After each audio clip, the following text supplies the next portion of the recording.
La dernière fois que je te donnais des nouvelles, je rentrais en Belgique pour les fêtes de fin d'année. Depuis, je suis revenu au Maroc et encore une fois, il s'est passé beaucoup de choses. J'ai profité de soirées musicales et couscous au bord de la plage. J'ai pu poser Edgar dans des spots incroyables au milieu du Sahara. J'ai fêté le nouvel an à Mazir. J'ai franchi des cols vertigineux pour aller voir la neige en haut du Haut-Atlas. J'ai randonné le long des cascades de la vallée luxuriante de l'Ourika. Et tout ça, je te le partage maintenant. Bienvenue dans l'Arbre et la Pirogue!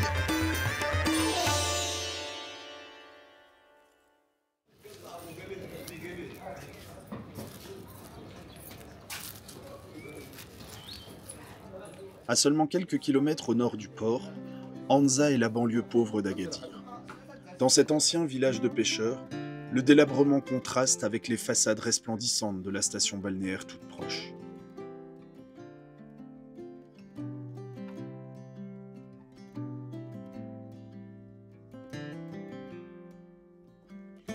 Ici, les dinosaures ont imprimé dans la roche côtière la trace de leur passage il y a environ 85 millions d'années. Sur le parking qui fait face à l'océan, je retrouve Greg et Soraya, rencontrés lors de mon étape à Sidi Kaouki. À peine arrivés, fidèles à la légendaire hospitalité du pays, et puisqu'aujourd'hui c'est vendredi, des Marocains qui ont établi leur campement sur la plage nous invitent à partager un couscous. Entre les nouvelles rencontres et les nombreuses retrouvailles de ceux croisés plus tôt dans le voyage, l'atmosphère d'Anza agit comme un aimant qui vous empêche de lever le camp.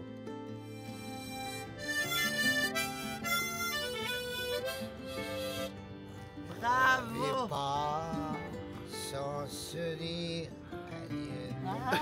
Nous avions la tête pleine de jolis projets. Moi j'avais pour Madeleine un tendre secret. Dites-moi ce que m'entraîne, dites-moi d'où vient le vent.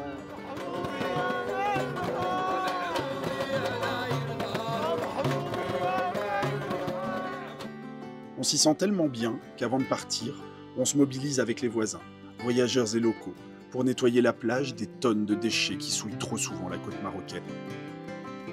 De cette semaine passée ici, je retiendrai la convivialité, la musique et certains de mes plus beaux couchers de soleil.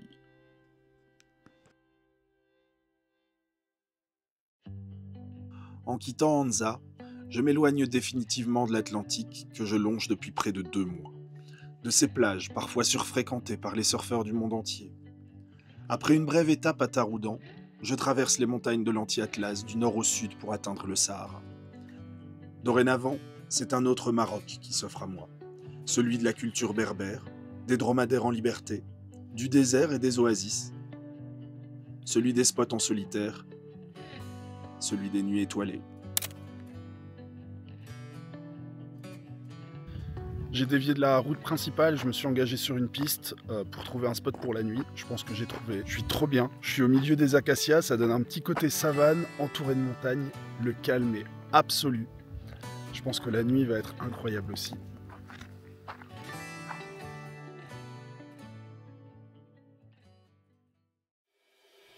« 26 km avant Tata, un panneau discret signale la piste isolée qui mène à l'oasis d'Agouliz.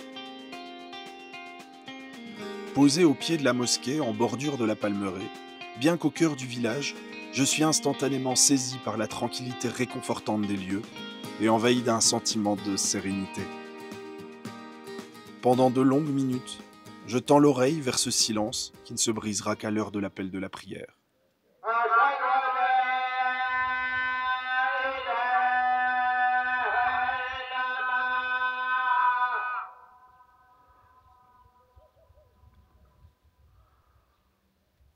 En contournant la mosquée, je m'engage sur un sentier sinueux, baigné de soleil, bercé par la mélodie apaisante de l'eau qui s'écoule à travers d'ingénieux systèmes d'irrigation.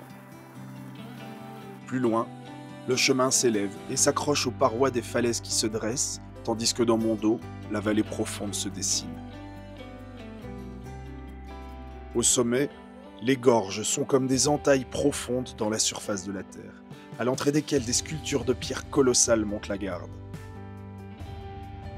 Bien à l'abri, l'eau jaillit de la pierre et dévale en cascade.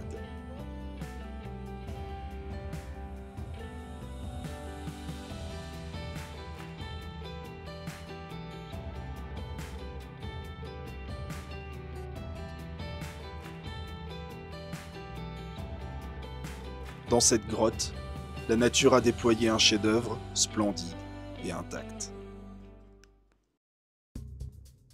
Un peu plus au nord, les grottes granitiques de Messalite surplombent le lit asséché de l'Oued. Datant du Paléolithique, elles forment aujourd'hui de véritables salles, creusées dans la roche volcanique, où stalactites et stalagmites s'exposent majestueusement et forment une œuvre d'art naturel façonnée par la chute lente et continue des eaux calcaires.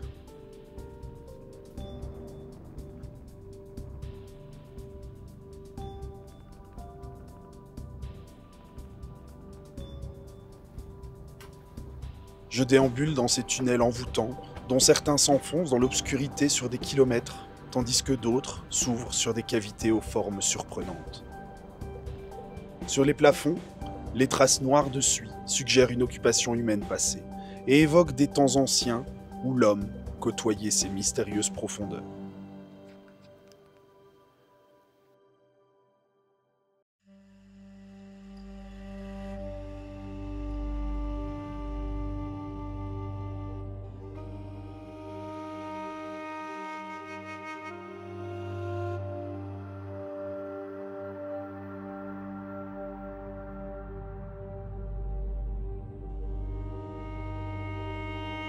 Au pied du Djebel Bani s'étend l'immense plaine saharienne de Tata, ponctuée d'une colonie d'oasis comme autant d'exceptions verdoyantes dans cet environnement lunaire. Paisiblement tapie dans une palmeraie majestueuse, la casbah séculaire de Tissint, qui signifie sel en berbère, s'est érigée sur les rives des cascades d'Attik.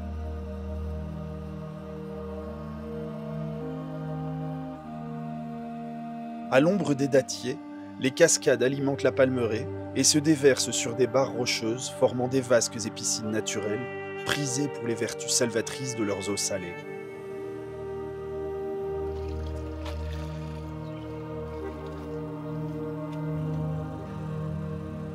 Un peu en retrait de ce havre de paix, la piste se termine sur une plaine, au creux des collines rocailleuses. C'est ici que je passerai la nuit.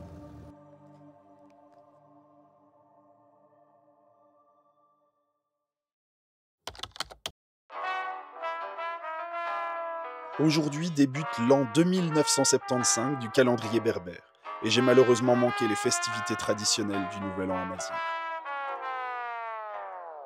Qu'à cela ne tienne, une bande d'autostoppeurs embarqués sur le bord de la route me propose de se joindre à eux pour célébrer l'an 9 au beau milieu du désert et d'une manière beaucoup moins traditionnelle.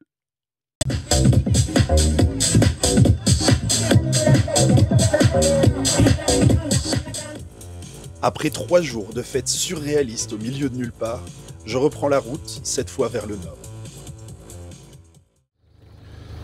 Hier, j'ai roulé jusque Taliwin, et Taliwin, c'est la capitale du safran. Il se trouve que j'ai dépanné un mec qui était en panne au beau milieu de la route. Du coup, il m'a offert du safran. Cool. Et puis, un petit peu plus loin, j'ai pris un autre mec en stop qui m'a offert du safran. L'objectif aujourd'hui, ça va être d'aller jusque la route du Tizin Test. C'est une route de col qui est plus ou moins à 2200 mètres d'altitude. Apparemment, c'est une super belle route. Donc on va voir ça par nous-mêmes. Peu après Taliwin, la route quitte la plaine et gravit les premiers contreforts de l'Atlas. Avec un rapide coup d'œil sur le GPS, je comprends que l'étape s'annonce périlleuse et exigeante. Comme une saignée sur le flanc de la montagne, la route en corniche serpente à travers le massif du Toubkal sur près de 200 km. Étroite et vertigineuse, la piste porte encore les stigmates du séisme de septembre 2023. Entre les reliefs spectaculaires et les dégâts effrayants qu'a laissé la terre en tremblant, la nature s'impose ici comme une force brute et impétueuse. Au-delà du spectacle visuel, la traversée est un tumulte de sensations et d'émotions. Une fois franchi le col du Tizin Test, les pentes enneigées des versants nord rappellent que malgré les températures généralement clémentes de ces latitudes, l'hiver n'épargne pas les sommets. Ce belvédère, à 2092 mètres, domine au sud la vallée et la plaine du Souss à 2000 mètres en contrebas, jusqu'à la chaîne de l'Anti-Atlas en arrière. Le décor est comme une récompense. Le contraste entre l'Adré et l'Ubac est saisissant. Au paysage minéral de la face sud se substituent brusquement les forêts de pins du versant nord. Ces cultures fruitières en terrasse et ces rivières alimentées dont la couleur tranche magnifiquement avec le rouge de la terre.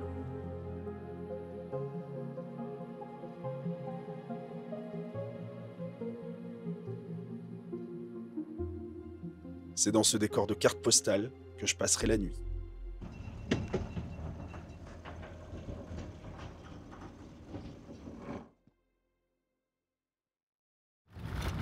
Je crois que j'avais encore jamais emmené Edgar aussi haut. J'ai pris une piste dans le parc national du Toubkal qui m'a emmené au sommet du Loukay-Méden et l'altimètre est de 2800 mètres. Donc je crois que vraiment c'est la première fois que je vais aussi haut en altitude avec Edgar et il s'en sort pas si mal. Et puis du coup, j'aurais quand même vu de la neige. Loukay-Méden, c'est la plus haute station de ski d'Afrique. Je sais qu'il a neigé ici la semaine dernière et la semaine d'avant, donc l'idée c'était de pouvoir se dire j'ai skié au Maroc, ça aurait été vraiment énorme. Malheureusement avec les températures ça a déjà tout fondu, du coup projet ski c'est mort, mais je regrette pas d'être venu jusqu'ici parce que la route est juste oufissime.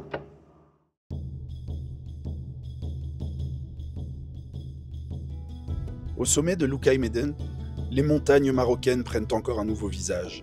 Celui des steppes et des pâturages. Au milieu de ces vastes plaines d'herbes rases, les maisons de pierre des vieux villages berbères semblent figées dans le temps.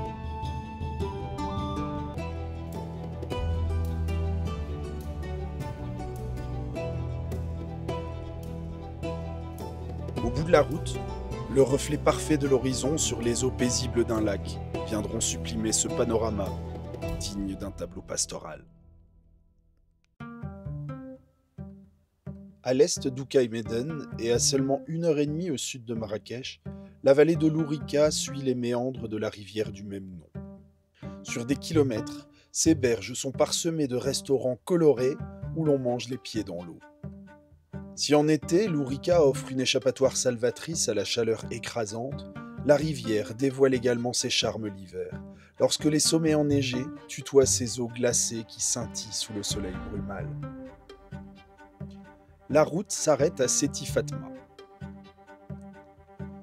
Je gagne l'autre rive par l'une des nombreuses passerelles qui parsèment la vallée et j'entreprends mon ascension jusqu'aux 7 cascades. Le début de la rando, c'est un peu pénible parce que vous longez la rivière et en fait, c'est blindé de petites boutiques, de restaurants et c'est un peu oppressant parce que les gens vous appellent soit pour aller manger, soit pour visiter la boutique. Je pensais que ça allait être comme ça tout le long et j'étais un peu pessimiste, mais heureusement à partir d'un certain endroit c'est terminé, il n'y a plus de boutique, il n'y a plus de resto, il n'y a même plus de gens. D'ailleurs il faut fouiller un peu pour trouver les sentiers, c'est pas super bien indiqué. Et puis on tombe sur les cascades, comme ça, et il y en a plein.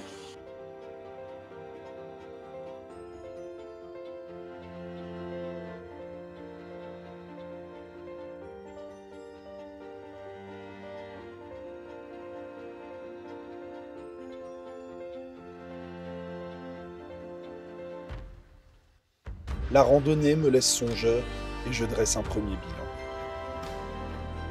Depuis les rencontres conviviales sur les plages de l'Atlantique jusqu'à une retraite en solitaire dans le désert, des merveilles géologiques d'Agoulis et Messalites à une rêve partie dans le Sahara, des plaines de Tata aux hauteurs du Tizientest, des sommets enneigés de Loukay-Méden aux cascades de l'Ourika, je dirais que l'année 1975 commence plutôt bien.